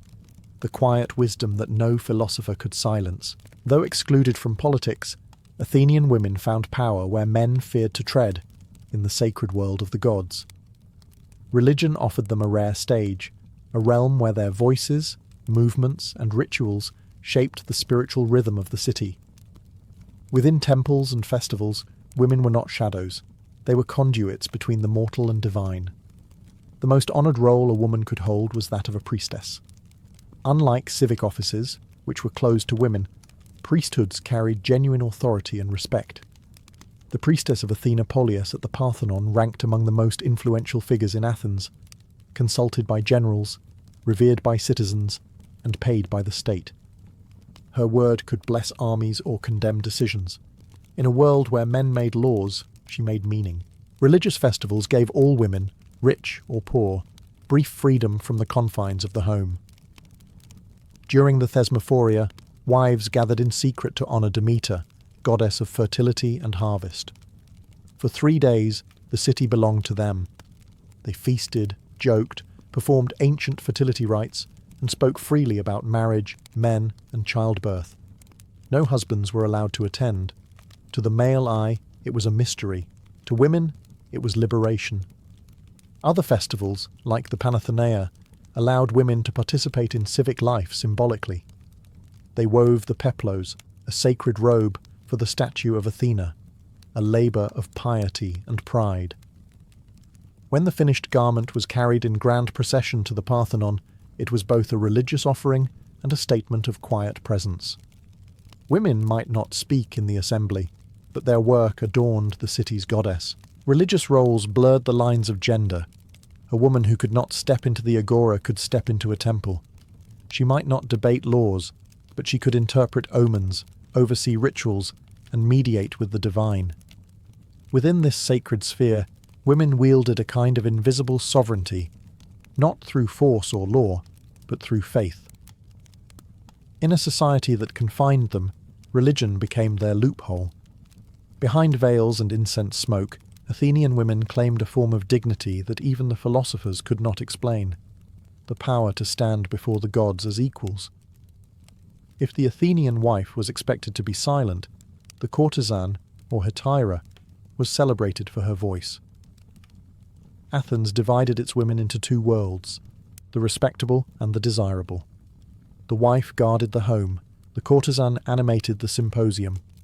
One was expected to embody virtue, the other intellect. And yet, both roles revealed the same truth, that a woman's value was always measured through the lens of men. Respectable wives lived behind the walls of the oikos, managing servants and raising children, rarely seen by anyone but family. The hetairae, by contrast, were educated, witty, and politically aware. They attended feasts, discussed philosophy with poets and generals, and even influenced decisions whispered over wine. Men who silenced their wives in daylight eagerly sought conversation with hetairae after sunset. It was hypocrisy dressed as culture. Among these women, figures like Aspasia of Miletus became legendary. Partner to Pericles, she hosted gatherings of the city's greatest minds, Socrates, Anaxagoras, and others, all men who claimed to value wisdom, yet denied it to their own wives. Aspasia was both admired and vilified, admired for her intellect, condemned for possessing it. Her existence proved that Athenian men respected intelligence in women, just not when it belonged to their own. The life of a hetaira was not easy. Freedom came at the price of legitimacy. She could earn wealth, own property, and travel, but she could never marry an Athenian citizen or bear legitimate heirs. Respectable women envied their autonomy. Men desired their company. Society condemned them. They lived at the border between admiration and disgrace. The contrast between wife and courtesan revealed Athens' great paradox. The city that built the Parthenon, a temple to wisdom itself, believed that the mind of a woman was dangerous unless it was safely hidden or publicly shamed. The wife existed to protect lineage, the courtesan to entertain intellect. Both served the polis, though in opposite ways. Behind closed doors or beside silver goblets, women shaped Athens more deeply than its laws admitted. One governed the household, the other governed conversation. Between them, they embodied the city's divided soul. Reason and restraint, love and control, intellect and invisibility. The laws of Athens were written by men, for men, and against women who stepped beyond their prescribed boundaries. An Athenian woman could not represent herself in court. She was legally invisible, a possession transferred from her father to her husband. Her curious, her legal guardian, spoke on her behalf, made contracts in her name, and even decided her fate. The city that prided itself on freedom treated women as perpetual minors, forever in need of supervision. Adultery was the gravest crime a woman could commit, not because it betrayed love, but because it threatened legitimacy. A citizen's wife was the vessel of inheritance. If her loyalty was questioned, so too was the purity of the family line. The law allowed a husband to kill an adulterer caught in the act without trial. The wife, however, faced social death, divorce, exile, and disgrace. Her lover died quickly. She died slowly, through whispers and isolation. For men, moral expectations were flexible. They could visit courtesans, take concubines, or engage in liaisons without losing honour. Their pleasure was seen as natural, women's desire as dangerous. Philosophers justified this imbalance with reasoned absurdity. Aristotle declared that women were incomplete men, emotional, impulsive, and in need of rule. Even Plato, who imagined a city of equality in his Republic, limited his idealism to theory. In Athens itself, freedom was a male luxury. The courtroom and the gossip circle worked together to enforce control. Scandals spread faster than justice. A woman accused of impropriety might never face trial, but her reputation could be ruined by rumour alone. In a society obsessed with honour, shame was the most efficient weapon. Silence was both defence and punishment. Yet even within this cage of laws, women learned the rules well enough to bend them. Some used religion as refuge, others managed estates through trusted slaves or sons. A clever widow could protect her property and influence politics indirectly. The system was designed to limit them, but it also relied on their obedience, and that dependence gave them leverage. The law claimed to define morality, but morality was often a mask for control. Athens was built on justice, but its foundation rested on silence. The silence of women whose restraint kept the city's illusion of order intact. For all their invisibility, Athenian women were the quiet engineers of the city's endurance. The men of Athens built temples and debated philosophy, but it was women who sustained the rhythm of daily life, who wove, fed, birthed, mourned, and remembered. Their contributions were so deeply woven into the fabric of society that they became invisible, mistaken for mere tradition, rather than power. Every Athenian home was an ecosystem held together by female labour. Women organised servants, stored grain, managed accounts, and ensured that estates passed smoothly through generations. When husbands left for war or trade, wives became de facto heads of household, negotiating with merchants and supervising the farmhands. The city's economy depended on women's unseen work as much as it did on male commerce in the agora. The irony was profound. Athens taught that freedom made a man civilized, yet civilization itself rested on the unfree labour of women. In myth, however, their power surfaced openly. Athena, patron of the city, was a goddess of wisdom and warfare, an immortal woman embodying virtues men claimed as their own. Women like Penelope, who ruled her household with cunning patience, or Antigone, who defied unjust law, stood as literary mirrors of real Athenian endurance. The stories men told to entertain themselves often revealed the very strengths they denied existed in living women. Even the art that adorned the Parthenon, those graceful reliefs of goddesses and priestesses, was a quiet confession.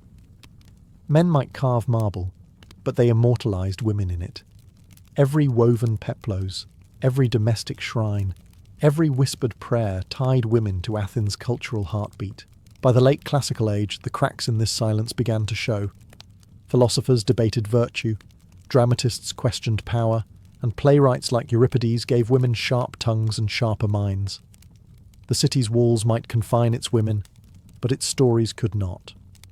Through myth, art, and memory, they found a voice that history could not erase. In the end, Athenian women were both prisoners and pillars, bound by custom, yet essential to its survival. They were the unseen architects of the world's first democracy, denied a vote, but shaping the civilization that would one day debate equality itself. When the ashes of Mount Vesuvius buried Pompeii in 79 CE, they sealed not only its buildings, but its voices. For centuries, the city slept under volcanic rock, perfectly preserved, waiting to speak again. When archaeologists began digging it out in the 18th century, they didn't just uncover villas, temples, and mosaics. They uncovered something far more intimate: graffiti. Thousands of casual inscriptions scrawled across the city's walls in charcoal, paint, or even carved with a nail. Crude, funny, romantic, obscene. These scribbles were the raw thoughts of everyday Romans, frozen in stone. Unlike the grand Latin of Cicero or Virgil, Pompeii's graffiti belonged to ordinary citizens: merchants, lovers, drunkards, slaves, and soldiers. Some were barely literate, others surprisingly poetic. You can almost hear their voices, centuries later. One man wrote, "Successus loves Iris, but she doesn't care for him. Too bad." Another declared, "Gaius was here." It's the same impulse that drives people to carve initials into park benches or comment online. The need to say, "I existed." The walls of Pompeii became a kind of public diary. There were love confessions, political endorsements, and petty insults. "If anyone doesn't believe in Venus, they should look at my girlfriend," one proud lover bragged. In a public bath, someone scrawled, "Secundus defecated here. Badly." On another wall, "Oh walls, you've endured so many insipid scribblings. I'm amazed you haven't collapsed." The irony would have made any modern graffiti artist proud. This wasn't vandalism in the modern sense. It was participation. In a city without paper, walls were fair game. They spoke for the people who had no monuments, for the slave who couldn't write a will, for the soldier far from home, for the prostitute, the gambler, and the baker. The wall was the one place they could shout their truth. Today, these scratched messages make Pompeii feel startlingly alive. Through them, we don't just see Rome's grandeur, we hear its laughter, jealousy, boredom, and loneliness. Each message, no matter how crude, bridges 2,000 years of silence. It's as if the dead city itself is whispering, "We lived, we joked, we loved, we were just like you."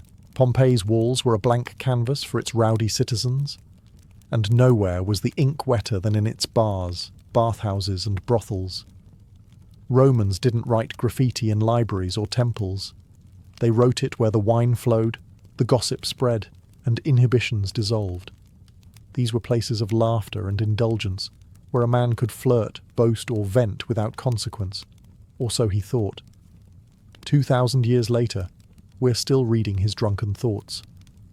In one tavern, someone scrawled, "I came here, I drank, I messed up." Another, probably the same night, added, "Whoever loves, let them flourish. Whoever doesn't, let them perish. And if anyone stops me, may he burst even in a city filled with tragedy. The humour of its people still lingers like the smell of old wine." Pompeii was loud, and its graffiti makes sure we hear it. Bars were the ancient Roman equivalent of Twitter, quick thoughts written for strangers. Some inscriptions are no longer than a single insult. Apollinaris is a thief. Others are declarations of ego. Celadus, the Thracian gladiator, makes the girls moan. Pompeii's walls didn't just serve as entertainment. They were reputation boards. To be named on a wall could be an act of love, revenge, or pure chaos. In the city's bathhouses, where the wealthy and poor alike mingled naked under hot steam, graffiti took on a new tone, playful, competitive, and occasionally anatomical. One bather carved, "I don't want to leave. The heat feels like Venus herself." Another wrote the less poetic, "I scratched my back and now I feel divine." These weren't polished lines from poets. They were the casual remarks of people living vividly in the moment. And then there were the brothels, the most famous walls of all. The erotic frescoes inside the Lupanar, Pompeii's main brothel, were matched by graffiti ranging from cheeky reviews to explicit advertisements. "Restituta," one client wrote, "was here with her friend. She's worth every coin together." These walls form an unfiltered record of Pompeian nightlife. Loud, unashamed, and utterly human. The Romans may have worshipped marble gods, but when they picked up a piece of charcoal, they worshipped something else entirely. Honesty. If there's one thing Roman graffiti proves, it's that love, in all its messy, hormonal, and ridiculous forms, hasn't changed in 2,000 years. The walls of Pompeii were covered with declarations of passion, heartbreak, and lust, written by people who clearly didn't believe in keeping emotions private. Love wasn't whispered, it was carved. On one wall, a man confessed, "Successus loves Iris. She doesn't return his affection. Oh, how he weeps." Another scribbled, "I love the girl who scratches her head. She makes me burn." One particularly dramatic soul etched, "If you're in love and don't suffer, you're not doing it right." These weren't poets or philosophers, just ordinary people, aching in the same way every generation does. Some graffiti reads like breakup notes. "Goodbye, my love. You were sweet, but the baker's daughter is sweeter." Others resemble jealous text messages. "Whoever sleeps with my girlfriend will pay." Pompeii was a small city, roughly 11,000 residents, and the walls made gossip immortal. Imagine being dumped publicly in Latin for all eternity, but not every inscription was tender. Pompey's lovers could also be crude. In brothels, graffiti blurred the line between affection and advertisement. "Attis is the best," reads one, followed by a price. Another boasts, "I had many women here and none like Fortunata." The Romans didn't separate love from lust. They celebrated both with equal enthusiasm. Women too left their mark, though less often. One carving, signed by a woman named Floronia, declares boldly, "Greetings to all lovers." Another reads simply, "Metha, drunk again." These rare female voices feel defiant, reclaiming the wall from the constant chatter of men. What's striking is the honesty. There's no censorship, no attempt to sound noble. Love in these inscriptions isn't idealized like in Roman poetry. It's sweaty, jealous, impulsive, and funny. The kind that happens after too much wine or during a stolen moment in a public bath. Through these scrawled hearts and curses, Pompeii reminds us that human emotion has always been loud, chaotic, and painfully sincere. The same hearts that once beat beneath togas now speak to us through stone, still laughing, still longing, still confessing to the walls. Not all graffiti in Pompeii was about love or lust. Some of it was pure politics. The walls doubled as campaign posters, public debates, and personal attacks. Before newspapers or social media, citizens used stone as their comment section. And just like today, it was loud, biased, and occasionally unhinged. During elections, Pompeii's walls were plastered, literally, with endorsements. Professional painters called scriptores were hired to write campaign ads in bold red letters. "Vote for Lucius Papidius Sabinus. He's honest and loves the people." Another reads, "The fruit sellers support Marcus Holconius Priscus for aedile." Every profession had a favourite candidate. Bakers, mule drivers, even barmaids. Some inscriptions were obviously written by the same hand, suggesting that candidates commissioned graffiti teams, ancient spin doctors at work. But not all political messages were polite. Pompeians loved satire. One wall warns, "The idle vote for Vatia." Another sneers, "If you're looking for corruption, vote for Papidius." Politics, it seems, was always a performance, and the audience always cynical. Even in a city without freedom of speech as we know it, citizens found ways to mock authority. Occasionally, graffiti turned personal. Rival candidates accused each other of theft, drunkenness, or adultery. Someone even wrote, "Vatia is a thief and sleeps with men." It's the Roman version of a political smear campaign, crude, effective, and probably true. The more things change, the more they stay the same. These walls also reveal something deeper: participation. Though women and slaves couldn't vote, they still took part in the noise. Archaeologists found graffiti written by slaves endorsing their masters' friends, loyalty expressed through chalk and plaster.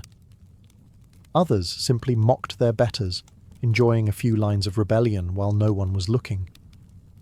What makes Pompeii's political graffiti so fascinating is its honesty.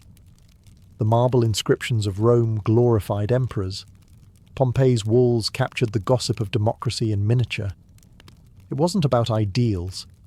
It was about personality, pride, and pettiness.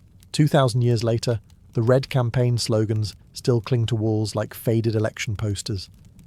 They remind us that politics has always been personal, messy, and written where everyone can see, sometimes in ink, sometimes in spray paint, and once upon a time, in wet volcanic plaster.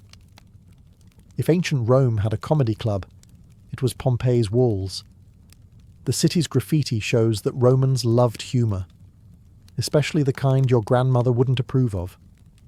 They mocked their neighbours, bragged about their exploits, and wrote insults so creative they could make modern comment sections blush. One of the most famous reads, "Secundus defecated here, badly." Another replies underneath, "Thanks for the warning." It's pure bathroom humour, timeless and universal. In another bathhouse, someone wrote, "Apollinaris, doctor of the emperor Titus, had a good time here with 2 girls." He's a lucky man. The Roman sense of humour was raw, personal, and often filthy. They didn't separate art from obscenity. For them, both were expressions of life. Pompeii's humour wasn't limited to bodily jokes. Some graffiti reads like ancient trolling. One message says, "We have wet dreams, walls. Why won't you?" Another declares, "Oh walls, you've endured so much nonsense. I'm amazed you haven't collapsed." That line could hang in any modern restroom. Even self-deprecation made an appearance. "I'm amazed, oh wall, that you're still standing after all the stupid things written on you." The Romans laughed at themselves, and their graffiti proves they were masters of irony. Insults were another favourite pastime. "Emilius has a small organ," one person carved proudly. Another reads, "Eutychus is cheap, 2 asses." There were jabs about bad lovers, lazy workers, even corrupt officials. Nothing and no one was safe. The walls were democratic in their cruelty. Everyone got roasted. But humour also served as release. Pompeii was a bustling, crowded city. Between the noise of carts, the heat of the baths, and the tension of daily survival, laughter was a survival instinct. The graffiti gave people permission to be ridiculous, to say what couldn't be said out loud. It was therapy, Roman style. What makes this graffiti so endearing is its honesty. These weren't philosophers trying to sound clever. They were ordinary people writing after too much wine, carving their jokes into eternity. The same impulse drives memes today. The urge to mock life's absurdities before life mocks you. Pompeii's walls remind us that humour survives everything, even volcanic ash. Among the thousands of scribbles across Pompeii's walls, one theme appears again and again. Names. Gaius was here. Marcus loves Julia. Cornelius the cook. Sometimes the messages say nothing more than a signature, yet these names are perhaps the most haunting graffiti of all. In a world without photography or social media, carving your name was an act of immortality. It said, "Remember me," even if no one ever would. Many Romans bragged about their achievements or strength. One wrote, "I am the best of all scratchers of walls." Another, "Floronius, privileged soldier of the 7th Legion, was here. Why? Because I could." These inscriptions are equal parts arrogance and insecurity, timeless human traits. Pompeii's graffiti reads like a city-wide competition for attention. Every wall a digital feed waiting for likes in the form of glances. Lovers used graffiti the same way we use text messages. Vibius Restitutus slept here alone and missed his darling Urbana. Another, "Myrtis, you're beautiful," followed by someone else replying underneath, "So is Daphne, fool." The walls became conversations, a kind of ancient comment thread where emotions, rivalries, and friendships played out in real time. Even professions got involved. Bakers, slaves, and soldiers etched their names as proof they existed, even if history would ignore them. In a city where tombstones glorified the wealthy, graffiti gave the poor their own kind of monument. Every name scratched into plaster was a rebellion against anonymity. The beauty lies in the simplicity. These weren't planned inscriptions. They were impulsive, sometimes drunken, moments of existence captured forever. The writer didn't expect an audience beyond tomorrow, yet here we are, 2,000 years later, reading their words. And in that strange way, their wish for immortality worked. Their empires fell, their gods faded, their city burned, but their handwriting survived.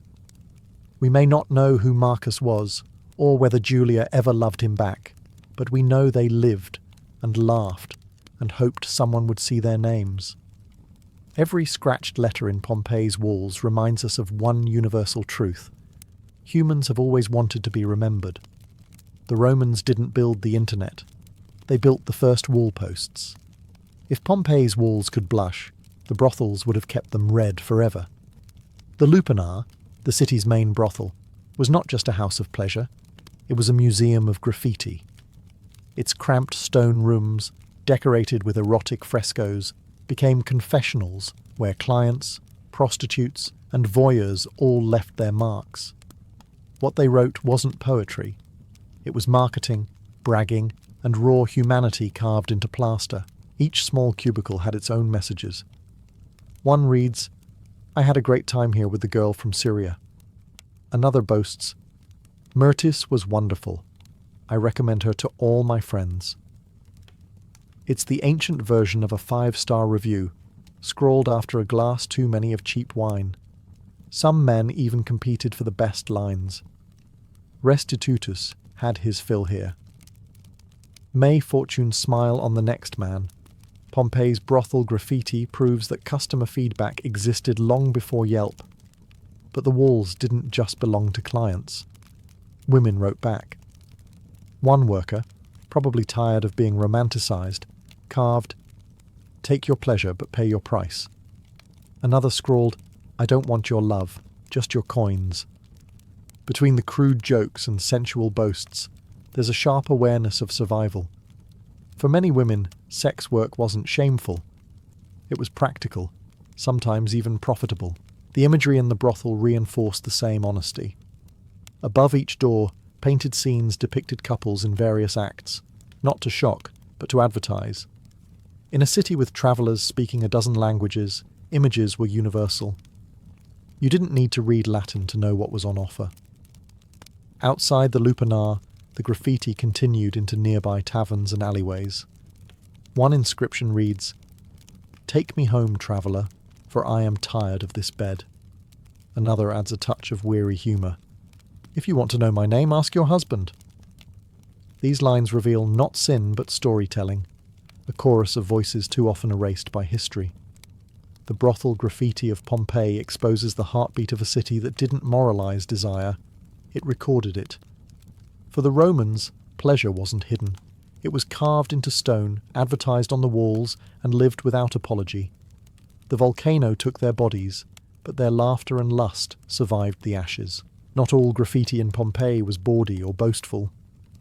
Between the dirty jokes and love notes, you find prayers, desperate, grateful, or fearful, scratched by hands that believed the gods might be listening. Faith and profanity shared the same walls, and that's what made Pompeii so human. In one house, someone carved, "Health to you, Lord Mercury, bring me profit." Another inscription near a bakery reads, "For safe return, I offer thanks to Isis." Even in taverns, half-drunk patrons invoked divine protection. "May Bacchus bless this wine." The gods were everywhere, in business, in love, in hangovers. Graffiti wasn't just worship, it was ritual in motion. Romans didn't kneel in silence, they negotiated. A prayer scratched on a wall was a public contract with the divine. "I've given my offering, now you owe me." It's easy to picture a shopkeeper scribbling his plea between customers, or a sailor carving his promise before heading to sea. Other graffiti reflected ordinary life. A schoolroom wall bears the words, "I hate my teacher," written by what must have been an exhausted student. Another, probably by a bored guard, says simply, "Bored." One poor soul scrawled, "Nothing is forever, not even this misery." 2 millennia later, it still hits like a tweet from someone stuck at work on a Monday. Amid the noise of jokes and arguments, these softer voices remind us that Pompeii was not all pleasure and politics. It was real life. Its people prayed for luck, cursed their bosses, complained about the weather, and mocked the powerful. One inscription captures the tone perfectly. All things pass, even bad emperors. And then there's the eerie irony of hindsight. Near the city's forum, someone wrote shortly before the eruption, "Tomorrow the gods will favour us." Within days, the city was gone. The prayer remained, baked into the wall by volcanic fire. These small inscriptions, some no larger than a coin, show the range of Roman emotion. Reverence, exhaustion, and humour tangled together. The same walls that heard laughter and lust also held whispers to the gods. Pompeii's graffiti wasn't just a reflection of daily life. It was daily life, written in faith and ash. When Vesuvius erupted in 79 CE, it silenced Pompeii. but not before the city left behind its final diary entries. The graffiti, already centuries old in places, became the last record of voices that never expected to be remembered. The volcano took their lives, yet preserved their jokes, prayers, and insults in molten time. In a way, their words survived longer than any Roman emperor's decree. On the very edge of the city, in a half-finished building, archaeologists found a graffito written just days before the eruption. It reads, "On the 16th day before the calends of November, he ate too much." That date corresponds almost exactly to the day Vesuvius erupted. The man who carved it, joking about indigestion, may have been one of the victims found nearby. Even in the face of disaster, humour was Pompeii's final defence. Every scrawled line became a ghost. Lovers who wrote their names on walls now lie beneath meters of ash, their confessions intact. Successus Love's iris still glows faintly on a house wall. Gaius was here. Yes, he was. For once, immortality didn't belong to kings or philosophers. It belonged to the ordinary. As the centuries passed, the graffiti slept in darkness. When it was rediscovered, scholars were shocked not by its obscenity, but by its humanity.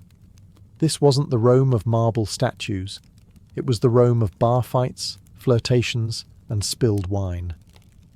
Through graffiti, history speaks not in grand speeches, but in whispers, the scratched laughter of people who thought the moment mattered more than eternity. Today, as tourists walk through Pompeii's streets, they pass those same walls, the ancient comment sections of a lost world. Some are barely visible, faded to ghostly lines. Others are sharp as the day they were written. Together they form a chorus, messy, vulgar, funny, and tender. Pompeii's graffiti reminds us that civilization isn't defined by its monuments but by its words. The Romans who carved into plaster didn't know they were writing to us, but they did what humans always do. They tried to leave a trace. And 2,000 years later, in the ruins of their laughter, we finally answer back, "We see you. We remember."